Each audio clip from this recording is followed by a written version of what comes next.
70 फूट रोडवरील अनधिकृत भाजी विक्रेत्यांना महानगरपालिका अतिक्रमण विभागाने हटवल्यामुळे ते भाजी विक्रेते रोड लगत असलेल्या गल्लीत बसून भाजी विक्री करत आहेत। भाजी विक्रेत्यांच्या या वर्तनामुळे स्थानिक रहिवाशांच्या वापरात असलेला रस्ता बंद झाला आहे। यामुळे शाळकरी मुले, कामगार आणि वयोवृद्ध लोकांना भाजी विक्रेत्यांचा त्रास होत आहे। तेव्हा भाजी विक्रेत्यांकडून होणारा त्रास त्वरित थांबवावा आणि भाजी विक्रेत्यांना पर्यायी जागा उपलब्ध करून द्यावी अशा मागणीचे निवेदन मी सोलापूर माझे सोलापूर परिवर्तन व विकास समितीने पालिका आयुक्तांची भेट घेऊन दिले आहे, अशी माहिती कामगार नेते विष्णू कारंपुरी यांनी दिली। वतीने आज आम्ही महानगरपालिकेचे आयुक्त ओंबात साहेबांना निवेदन दिलं।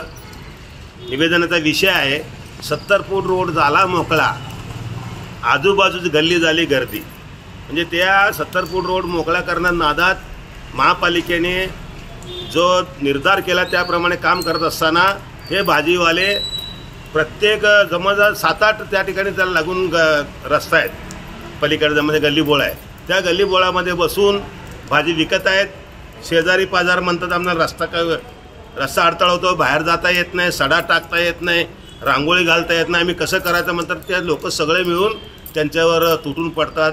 तुम्ही काय करता करा, आम्हाला आमच्या संघटना मजबूत आहे, कोण काय करणार अशा प्रकारचं भाषा ते चाललेली आहे। 100 लोकांच्या सह्या घेऊन या ठिकाणी मी दिलेलं आहे। त्या निवेदनाच्या माध्यमातून सगळे लोक बी यायला तयार आहेत। म्हणलं पहिला आयुक्त साहेबांना भेटून हे करतो, हा निवेदन दिलं।